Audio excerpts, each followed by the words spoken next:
इस कहानी की शुरुआत होती है 16 साल के एक लड़के जैकब से, जो एक स्टोर में काम करता है। शाम के वक्त उसके साथ काम करने वाली एक महिला उसे घर छोड़ने निकलती है और रास्ते में जैकब अपने दादाजी इब्राहिम को फोन करता है। लेकिन इस बार इब्राहिम की आवाज पहले जैसी नहीं होती, क्योंकि वो बहुत घबराए हुए लग रहे होते हैं। वो बार बार जैकब से कहते हैं कि किसी भी हालत में घर मत आना, यहाँ बहुत बड़ा खतरा है। जैकब को लगता है कि दादाजी फिर से अपनी पुरानी अजीब बातों में उलझ गए हैं, इसलिए वो उनकी चेतावनी को गंभीरता से नहीं लेता और सीधे घर पहुंच जाता है। घर के अंदर कदम रखते ही वो देखता है कि पूरा सामान बुरी तरह बिखरा पड़ा है, जैसे कोई हर कोना छान कर किसी चीज की तलाश कर रहा हो। तभी उसकी नजर पीछे की टूटी हुई रेलिंग पर पड़ती है और बिना वक्त गंवाए वो जंगल की तरफ बढ़ जाता है। जंगल के अंदर कुछ दूर जाने पर जैकब को उसके दादाजी जमीन पर घायल हालत में पड़े मिलते हैं। उन्हें देखते ही वो घबरा जाता है और तुरंत मदद के लिए फोन मिलाता है। लेकिन तभी इब्राहिम आखिरी बार उसका हाथ पकड़ लेते हैं। टूटी हुई सांसों के बीच वो जैकब से कहते हैं कि उसे आयरलैंड जाना होगा और वहाँ एक खास पक्षी उसे सारी सच्चाई बताएगा। इसके साथ ही वो उसे 3 सितंबर 1943 के काल चक्र के अंदर जाने के लिए भी कहते हैं। जैकब उनकी बातों का मतलब बिल्कुल नहीं समझ पाता, फिर भी उनसे वादा कर लेता है कि वो उनकी आखिरी इच्छा जरूर पूरी करेगा। अगले ही पल इब्राहिम हमेशा के लिए इस दुनिया को छोड़ देते हैं। तभी जैकब पीछे मुड़कर देखता है तो उसे कुछ पलों के लिए एक डरावना साया दिखाई देता है, लेकिन उसके साथ आई महिला जब उधर गोलियां चलाती है तो वहाँ कुछ भी नहीं मिलता। थोड़ी ही देर में पुलिस पहुंच जाती है और जांच के बाद इस मौत को जंगली जानवर का हमला मानकर मामला बंद कर देती है। करीब 1 महीना बीत जाता है, लेकिन उस रात की हर बात जैकब के दिमाग में लगातार घूमती रहती है। उसकी मानसिक हालत पहले जैसी नहीं रहती, इसलिए उसे एक साइकेट्रिस्ट के पास ले जाया जाता है। वहीं बैठकर जैकब अपने बचपन की सारी बातें याद करता है। उसे याद आता है कि दादाजी हमेशा आयरलैंड की एक रहस्यमयी जगह की कहानियां सुनाते थे, जहाँ कुछ ऐसे बच्चे रहते थे जिनके अंदर अलग अलग तरह की जादुई शक्तियां थीं। उस जगह की देखभाल मिस पेरेग्रीन करती थी, जो जरूरत पड़ने पर एक पक्षी का रूप भी ले सकती थी। बचपन में जैकब इन कहानियों पर पूरा यकीन करता था, लेकिन जैसे जैसे वो बड़ा हुआ और स्कूल में ये बातें सुनाई, हर किसी ने उसका मजाक उड़ाया। धीरे धीरे उसने भी मान लिया कि शायद दादाजी सिर्फ बच्चों का मन बहलाने के लिए ऐसी कहानियां सुनाते थे। हालांकि इब्राहिम हमेशा यही कहते रहे कि उन्होंने उससे कभी झूठ नहीं बोला।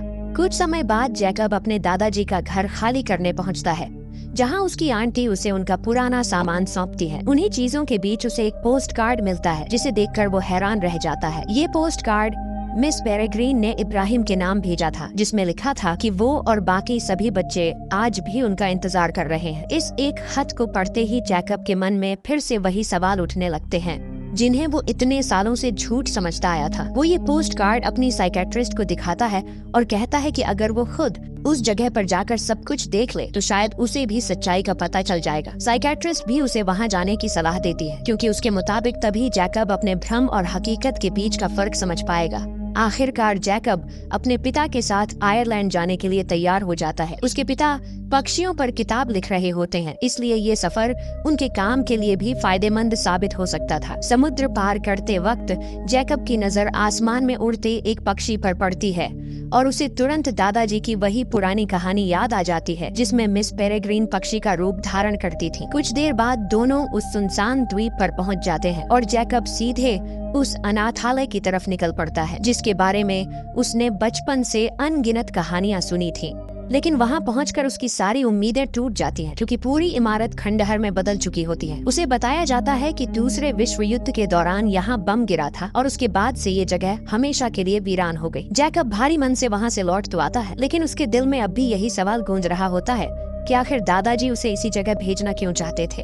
अगली सुबह जैकब के मन से उस खंडहर का ख्याल निकल ही नहीं रहा होता, इसलिए वो अकेले दोबारा उसी अनाथालय में पहुंच जाता है। इस बार जैसे ही वो टूटी हुई इमारत के अंदर कदम रखता है, उसे बार बार ऐसा महसूस होने लगता है कि वहाँ कोई और भी मौजूद है। अचानक उसके सामने एक छोटी लड़की दिखाई देती है, जो उसे देखकर इब्राहिम का नाम लेती है। जैकब कुछ समझ पाता उससे पहले वो लड़की तेजी से वहाँ से भाग जाती है। जैकब उसके पीछे दौड़ता है, लेकिन जल्दबाजी में गिरकर बेहोश हो जाता है। जब उसकी आंख खुलती है तो वो खुद को कुछ अजीब बच्चों के बीच घिरा हुआ पाता है और इन्हीं चेहरों को देखकर उसे दादाजी की सुनाई हुई हर कहानी याद आने लगती है। जैकब हैरानी से उन बच्चों से पूछता है कि क्या वो सब मर चुके हैं, क्योंकि उसके हिसाब से तो इस अनाथालय को कई साल पहले तबाह कर दिया गया था। लेकिन बच्चे मुस्कुराकर बताते हैं कि वो बिल्कुल जिंदा है। तभी जैकब की नजर एक ऐसे लड़के पर पड़ती है जो कपड़े पहने होने पर ही दिखाई देता है, वरना पूरी तरह गायब हो जाता है। एक लड़की हवा से भी हल्की होती है, इसलिए उसके पैरों में हमेशा भारी लोहे के जूते बंधे रहते हैं। एक दूसरी लड़की जिसके सुनहरे बाल होते हैं, उसके हाथ जिस चीज को छू लेते हैं वो तुरंत जलने लगती है, इसीलिए वो हमेशा दस्ताने पहनकर रखती है। वहीं एक बच्ची के अंदर कई लोगों जितनी ताकत होती है। एक लड़के के पेट में मधुमक्खियां रहती हैं, किसी के सिर के पीछे दूसरा मुंह होता है, तो कोई अपने सपने दूसरों को दिखा सकता है। जैकब जितना उन्हें देखता है उतना ही उसे यकीन होने लगता है कि दादाजी ने जो कुछ बताया था वो सिर्फ कहानी नहीं थी। इसी दौरान जैकब उस लड़की से पूछता है जिसने उसे इब्राहिम कहकर बुलाया था कि उसने ऐसा क्यों कहा। वो बताती है कि जैकब बिल्कुल अपने दादाजी जैसा दिखता है, इसलिए उसे पहली नजर में वही समझ लिया गया। इसके बाद वो सब जैकब को जल्दी से अपने साथ चलने के लिए कहते हैं, क्योंकि अगर किसी और ने उन्हें देख लिया तो बड़ी मुसीबत खड़ी हो सकती है। सभी बच्चे उसे एक गुफा के अंदर ले जाते हैं, लेकिन जैकब को अब भी समझ नहीं आता कि आखिर ये सब हो क्या रहा है। डर और उलझन में वो वहाँ से भाग निकलता है और सीधे उस गेस्ट हाउस में पहुँच जाता है जहाँ वो अपने पिता के साथ रुका हुआ था। जैकब जैसे ही ऊपर अपने कमरे की तरफ बढ़ता है, वहाँ मौजूद लोग उसे शक की नजर से देखने लगते हैं। वहाँ का मैनेजर भी पहले जैसा नहीं होता और वो जैकब को पहचानने से साफ इनकार कर देता है। कुछ ही देर में कई लोग उसे पकड़ लेते हैं और उसे जासूस समझने लगते हैं। जैकब बार बार समझाने की कोशिश करता है कि वो सिर्फ एक टूरिस्ट है, लेकिन कोई उसकी बात सुनने को तैयार नहीं होता। तभी अचानक कमरे के अंदर रखे गिलास और प्लेटें अपने आप उड़कर गिरने लगते हैं। वहाँ मौजूद हर इंसान घबरा जाता है, क्योंकि किसी को समझ नहीं आता कि ये सब आखिर कौन कर रहा है। उसी अफरा तफरी का फायदा उठाकर सुनहरे बालों वाली लड़की वहाँ पहुँचती है, जैकब का हाथ पकड़ती है और उसे अपने साथ बाहर ले जाती है। जाते जाते वो दरवाजे को छूती है और अगले ही पल उसमें आग लग जाती है, जिससे पीछा करने वाले लोग वहीं रुक जाते हैं। जैकब उन बच्चों के साथ घोड़ा गाड़ी में बैठकर वहाँ से निकल जाता है। रास्ते में वो उनसे पूछता है कि क्या दादाजी की सारी बातें सच थीं और क्या उनके अंदर सच में जादुई शक्तियाँ हैं। तभी पीछे से एक आवाज आती है कि अभी तक उसने सब कुछ देखा ही कहाँ है। जैकब मुड़कर देखता है तो वहाँ कोई नहीं होता, लेकिन अगले ही पल एक लड़का कपड़े पहनते हुए उसके सामने दिखाई देता है, जो कुछ देर पहले तक पूरी तरह अदृश्य था। इसके बाद बच्चे उसे बताते हैं कि वो अब अपनी दुनिया में नहीं है। आज की तारीख 2016 नहीं बल्कि 3 सितंबर 1943 है। ये सुनते ही जैकब के पैरों तले जमीन खिसक जाती है, क्योंकि उसे पहली बार एहसास होता है कि वो सिर्फ किसी रहस्यमयी जगह पर नहीं बल्कि वक्त के अंदर भी सफर करके अतीत में पहुंच चुका है। जैकब अब उन बच्चों के साथ उस बड़े से घर में पहुंचता है जहां उसकी मुलाकात मिस पेरेग्रीन से होती है। वही इस जगह की देखभाल करती हैं और सभी बच्चे उन्हें अपनी संरक्षक मानते हैं। मिस पेरेग्रीन जैकब का स्वागत करती हैं, जैसे उन्हें पहले से पता हो कि एक दिन वो यहाँ जरूर आएगा। इसके बाद वो जैकब की मुलाकात एक एक करके सभी बच्चों से करवाती हैं। तभी जैकब की नजर एमा पर पड़ती है, जो हवा से भी हल्की होने की वजह से जमीन पर टिक नहीं सकती। बातचीत के दौरान जैकब को पता चलता है कि एमा कभी उसके दादाजी इब्राहिम से बहुत प्यार करती थी, लेकिन जब इब्राहिम इस जगह को छोड़कर चले गए तो धीरे धीरे उनके खत भी आने बंद हो गए। इसके बावजूद एमा जैकब से कोई शिकायत नहीं करती और उसके साथ बिल्कुल अपनापन दिखाती है। शाम होते ही सभी बच्चे एक साथ डिनर के लिए बैठते हैं। जैकब पहली बार उनके बीच बैठकर उनकी जिंदगी को करीब से देखता है। तभी उसकी मुलाकात इनॉक नाम के लड़के से होती है, जिसके अंदर मरे हुए जीवों को दोबारा जिंदा करने की शक्ति होती है।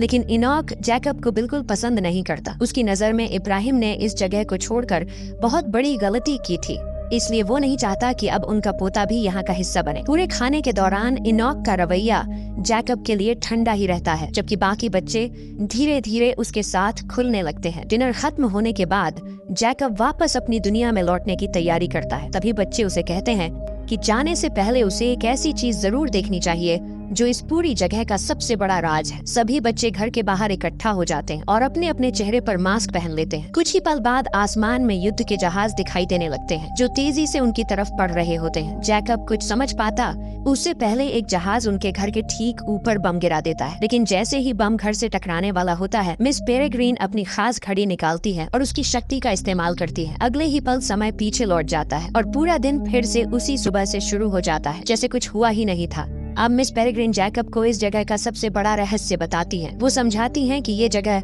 एक काल चक्र के अंदर मौजूद है, जहां हर दिन सिर्फ 3 सितंबर 1943 ही रहता है। जैसे ही दिन खत्म होने वाला होता है, वो समय को दोबारा पीछे ले जाती है और वही दिन फिर से शुरू हो जाता है। इसी वजह से यहाँ रहने वाले किसी भी बच्चे की उम्र कभी नहीं बढ़ती। दूसरी तरफ असली दुनिया का समय लगातार आगे बढ़ता रहता है, इसलिए बाहर की दुनिया में कई दशक गुजर चुके हैं, लेकिन इस काल चक्र के अंदर रहने वाले सभी बच्चे अब भी उसी उम्र में हैं। जैकब को अब समझ आने लगता है कि दादाजी ने आखिर क्यों कहा था कि उसे इसी तारीख और इसी जगह पर आना होगा। कुछ देर बाद जैकब उसी गुफा के रास्ते वापस अपनी दुनिया यानी 2016 में लौट आता है। अपने कमरे में पहुंचकर वो खत निकालता है जिसे वो मिस पेरेग्रीन के घर से चुपके से ले आया था। ये खत उसके दादाजी ने मिस पेरेग्रीन के नाम लिखा था। खत पढ़ते ही जैकब के चेहरे का रंग बदल जाता है, क्योंकि उसमें लिखा होता है कि मिस्टर बैरन के लोग इंग्लैंड के एक दूसरे कालचक्र के आसपास दिखाई दिए हैं। इब्राहिम ने खत में साफ चेतावनी दी थी कि दुश्मन बहुत जल्द बाकी कालचक्रों तक भी पहुंच सकता है, इसलिए बच्चों को बचाने के लिए नया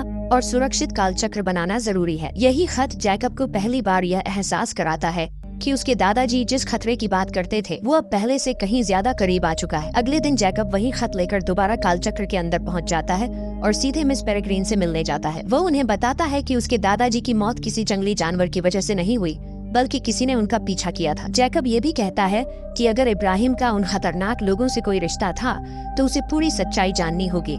मिस पेरेग्रीन उसके हाथ में मौजूद खत देखती है, लेकिन उसे डांटते हुए कहती है कि उसे बिना इजाजत ये खत कभी नहीं लेना चाहिए था। इसके बावजूद वो समझ जाती है कि अब जैकब को सच से ज्यादा देर तक दूर नहीं रखा जा सकता। हालांकि वो अभी भी पूरी बात बताने से बचती है और जैकब को अपने साथ चलने के लिए कहती है। इसके बाद एमा जैकब को एक ऐसी जगह लेकर जाती है जहाँ वो पहले कभी नहीं गया होता। वहाँ पहुंचकर जैकब देखता है कि मिस पेरेग्रीन पहले से किसी चीज का इंतजार कर रही हैं, जैसे उन्हें ठीक ठीक पता हो कि अगले ही पल क्या होने वाला है। कुछ ही देर बाद एक अदृश्य दैत्य वहाँ आ पहुँचता है। वहाँ मौजूद बाकी बच्चों को वो बिल्कुल दिखाई नहीं देता, लेकिन जैकब साफ साफ उसे देख लेता है। मिस पेरेग्रीन बिना देर किए उस दैत्य पर हमला करती है और आखिरकार उसे खत्म कर देती है। पूरा दृश्य देखकर जैकब हैरान रह जाता है। दैत्य के मरने के बाद एमा जैकब से पूछती है कि क्या उसने भी उस जीव को देखा था। जब जैकब हाँ में जवाब देता है तो एमा बताती है कि यही उसकी असली शक्ति है। उस दैत्य को यहाँ मौजूद कोई भी बच्चा नहीं देख सकता, लेकिन जैकब ने उसे साफ देख लिया। वो कहती है कि बिल्कुल यही ताकत उसके दादाजी इब्राहिम के अंदर भी थी। जैकब अब भी खुद को एक साधारण लड़का मानता है,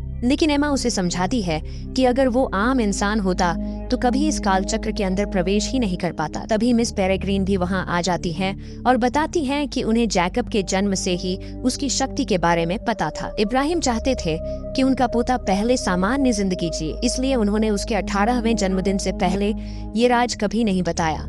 इसके बाद मिस पेरेग्रीन जैकब को एक पुरानी किताब दिखाती है जिसमें उनके पूरे इतिहास का जिक्र होता है। वो बताती हैं कि बहुत समय पहले कुछ पेक्यूलियर लोग कालचक्र में रहते रहते थक गए थे। उनका मानना था कि अगर एम्ब्रिन की शक्तियों का सही इस्तेमाल किया जाए तो वो कालचक्र के बाहर भी हमेशा जवान रह सकते हैं। इन्हीं लोगों का नेता मिस्टर बैरन था। उसने एक एम्ब्रिन को पकड़कर उसके ऊपर खतरनाक प्रयोग किया, लेकिन उसका प्रयोग सफल होने के बजाय उल्टा पड़ गया। अमर बनने की जगह वो और उसके साथी भयानक अदृश्य दैत्यों में बदल गए। कई सालों की कोशिश के बाद बैरन को फिर इंसानी रूप पाने का तरीका मिल गया। उसे पता चला कि अगर वो शक्तिशाली बच्चों की आंखें निकालकर उनका इस्तेमाल करे तो वो खुद और अपने साथियों को दोबारा इंसान बना सकता है। तभी से वो अलग अलग काल चक्रों पर हमला करके बच्चों का शिकार कर रहा था।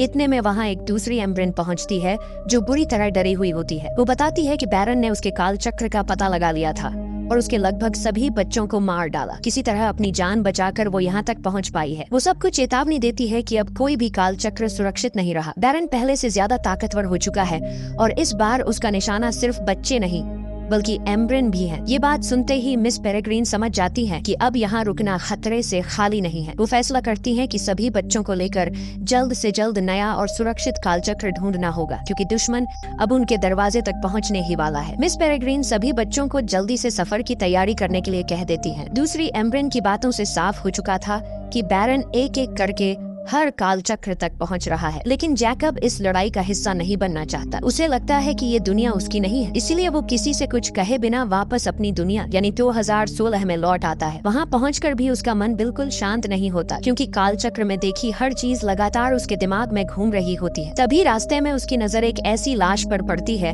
जिसकी हालत बिल्कुल उसके दादाजी जैसी होती है। उसी पल उसे यकीन हो जाता है कि अदृश्य दैत्य अब उसकी दुनिया तक भी पहुँच चुके हैं। जैकब बिना एक पल गंवाए दोबारा गुफा की तरफ भागता है ताकि मिस पेरेग्रीन को इस नए खतरे के बारे में बता सके, लेकिन उसे बिल्कुल भी अंदाजा नहीं होता कि कोई लगातार उसका पीछा कर रहा है। जैसे ही वो गुफा के अंदर दाखिल होता है उसके पीछे पीछे एक आदमी भी वहाँ पहुँच जाता है। पहले तो वो खुद को एक साधारण इंसान की तरह पेश करता है और जैकब से सवाल पूछने लगता है, लेकिन अगले ही पल उसका चेहरा बदलने लगता है। जैकब हैरान रह जाता है क्योंकि उसके सामने खड़ा इंसान कोई और नहीं बल्कि वही साइकेट्रिस्ट होता है जिससे वो पिछले कई दिनों से मिलता आ रहा था। अब उसका असली रूप सामने आ चुका था और वही खतरनाक बैरन था जिसकी कहानियां मिस पेरेग्रीन ने अभी अभी उसे सुनाई थीं।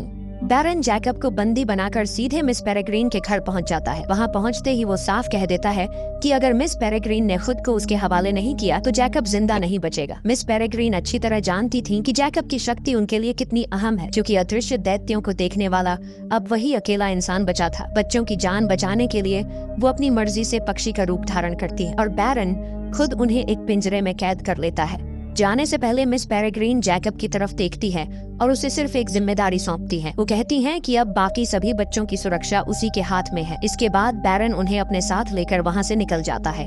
दूसरी एम्ब्रेन बच्चों को लेकर वहाँ से सुरक्षित निकलने की कोशिश करती है, लेकिन तभी एक अदृश्य दैत्य उन पर हमला कर देता है और उन्हें भी पकड़ लिया जाता है। हालांकि इस अफरा तफरी के बीच जैकब और बाकी सभी बच्चे किसी तरह घर से बाहर निकलने में कामयाब हो जाते हैं। तभी आसमान में फिर से युद्ध के जहाज दिखाई देने लगते हैं। इस बार कोई भी समय को पीछे नहीं घुमा सकता क्योंकि मिस पेरेग्रीन अब वहाँ मौजूद नहीं थी।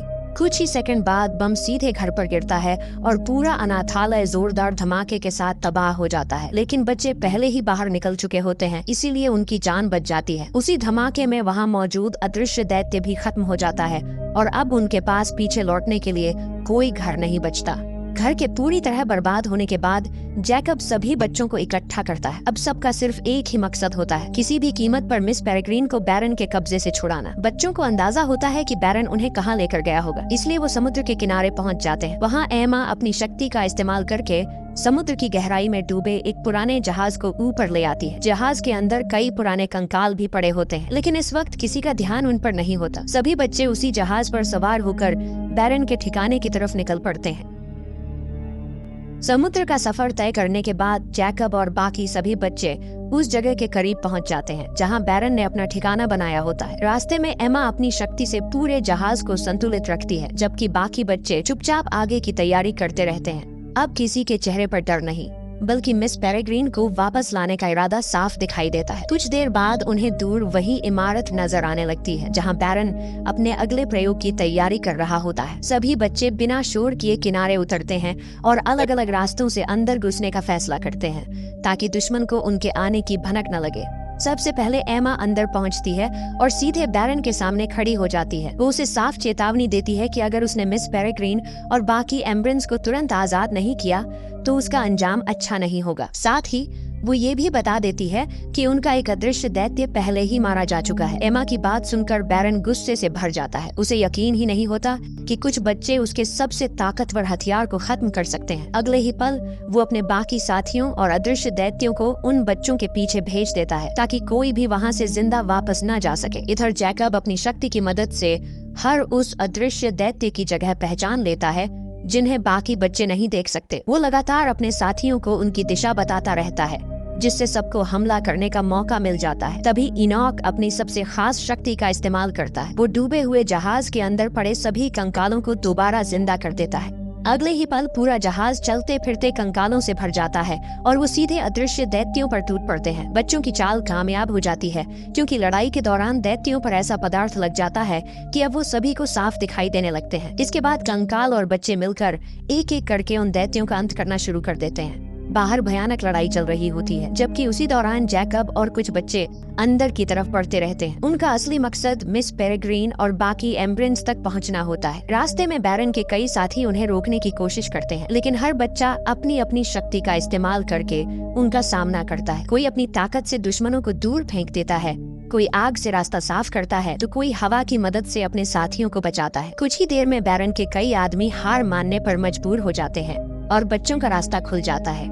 आखिरकार जैकब उस कमरे तक पहुंच जाता है जहां मिस पेरेग्रीन और बाकी एम्ब्रेंस कैद होती हैं। वो तेजी से उन्हें आजाद करने की कोशिश करता है, लेकिन तभी बैरन भी वहां पहुंच जाता है। उसी समय बाहर लड़ाई खत्म करके बाकी बच्चे भी अंदर आ जाते हैं। जैसे ही सबकी नजर सामने खड़े जैकब पर पड़ती है, वो हैरान रह जाते हैं क्योंकि वहाँ एक नहीं बल्कि दो जैकब खड़े होते हैं। किसी को समझ नहीं आता कि असली जैकब कौन है और बैरन ने किसका रूप धारण किया है। इसी उलझन के साथ लड़ाई का सबसे खतरनाक मुकाबला शुरू होने वाला होता है। उसी वक्त जैकब को अचानक अपनी तरफ बढ़ता हुआ एक अदृश्य दैत्य दिखाई देता है। बाकी किसी बच्चे को वो जीव नजर नहीं आ रहा होता, लेकिन जैकब तुरंत समझ जाता है कि यही उसकी सबसे बड़ी ताकत साबित हो सकती है। वो जोर से चिल्लाकर कहता है कि अब असली और नकली का फैसला खुद हो जाएगा।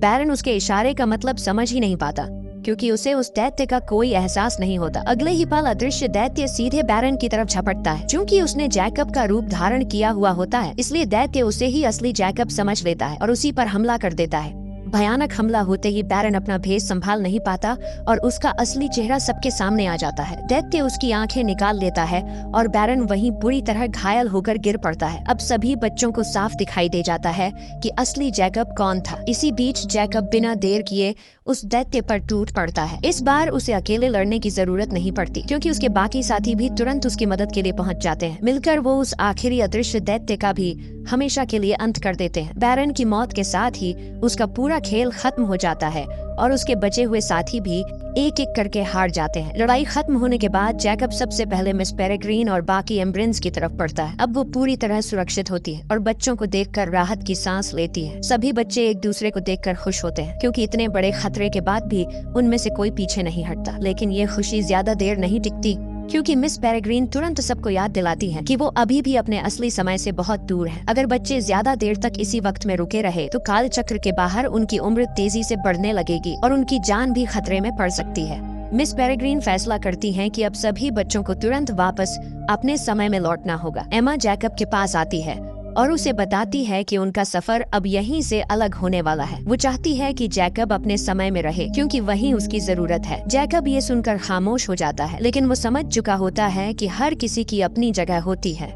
एमा और बाकी सभी बच्चे मिस पेरेग्रीन के साथ वापस अपने कालचक्र में लौटने की तैयारी करने लगते हैं। जाने से पहले एमा जैकब से कहती है कि उसका यहाँ रुकना ही सही होगा, क्योंकि उसकी दुनिया में अभी बहुत कुछ बाकी है। जैकब उसे रोकना चाहता है, लेकिन वो समझ चुका होता है कि अगर बच्चे अपने समय पर वापस नहीं पहुँचे तो उनकी उम्र अचानक बढ़ने लगेगी। भारी मन से वो एमा को जाते हुए देखता रहता है, जबकि मिस पेरेग्रीन सभी बच्चों को लेकर वहाँ से निकल जाती है। कुछ ही पलों में जैकब अकेला रह जाता है और फिर अपने घर की तरफ लौट पड़ता है। घर पहुंचते ही जैकब सीधे अपने दादाजी इब्राहिम से मिलने जाता है। उन्हें अपने सामने जिंदा देखकर उसकी आंखों में खुशी साफ दिखाई देती है और वो बिना कुछ सोचे उन्हें गले लगा लेता है। इब्राहिम भी सब कुछ समझ जाते हैं, क्योंकि उन्हें पहले से अंदाजा था कि एक दिन जैकब ये पूरा सफर तय करके जरूर लौटेगा। जैकब चाहता है कि अब सब कुछ पहले जैसा हो जाए, लेकिन इब्राहिम उसे बताते हैं कि उसकी मंजिल अभी खत्म नहीं हुई। वो कहते हैं कि जिस इंसान का इंतजार उसे करना चाहिए वो कोई और नहीं बल्कि एमा है, और उसे वापस उसी के पास जाना होगा। इसके बाद इब्राहिम अपने पास रखा एक पुराना नक्शा जैकब को देते हैं। इस नक्शे में दुनिया भर के अलग अलग काल चक्रों का पूरा रास्ता बना होता है। वो बताते हैं कि अब सीधा उस काल चक्र में पहुंचना मुमकिन नहीं जहां से एमा गई है, क्योंकि वो रास्ता हमेशा के लिए बदल चुका है। अगर जैकब सच में उससे दोबारा मिलना चाहता है तो उसे कई अलग अलग काल चक्रों से गुजरना होगा। हर काल चक्र उसे एक नए समय तक पहुँचाएगा और आखिर में वो उसी साल तक पहुंच सकेगा जहां से एमा का सफर दोबारा शुरू होगा। जैकब बिना कोई सवाल किए ये नक्शा अपने पास रख लेता है। इसके बाद जैकब अपनी नई यात्रा शुरू करता है। वो एक काल चक्र से निकलकर दूसरे काल चक्र में जाता है और लगातार समय के अलग अलग पड़ाव पार करता रहता है। आखिरकार लंबा सफर तय करने के बाद वो 1942 में पहुंच जाता है, लेकिन यहाँ पहुंचने के बाद भी उसकी मंजिल पूरी नहीं होती, क्योंकि एमा से मिलने के लिए उसे पूरे 1 साल इंतजार करना पड़ता है। इस दौरान वो अपनी पहचान छिपा कर रहता है और हालात के मुताबिक आगे बढ़ता रहता है। उसे अच्छी तरह पता होता है कि सही दिन आने से पहले वो कुछ भी बदल नहीं सकता। आखिर वो दिन भी आ जाता है जब 3 सितंबर 1943 को वही जहाज वहां से गुजरने वाला होता है, जिस पर एमा और बाकी बच्चे सफर कर रहे होते हैं। जैकब पहले से वहां उनका इंतजार कर रहा होता है। जैसे ही एमा जहाज से उतरती है, उसकी नजर सीधे जैकब पर पड़ती है। दोनों बिना कुछ कहे एक दूसरे की तरफ दौड़ते हैं और गले लगा लेते हैं। इतने लंबे सफर, कई काल चक्रों और अनगिनत मुश्किलों के बाद आखिरकार दोनों फिर से एक साथ होते हैं। इसी पल के साथ उनकी नई शुरुआत होती है और यहीं पर इस कहानी का सफर भी पूरा हो जाता है।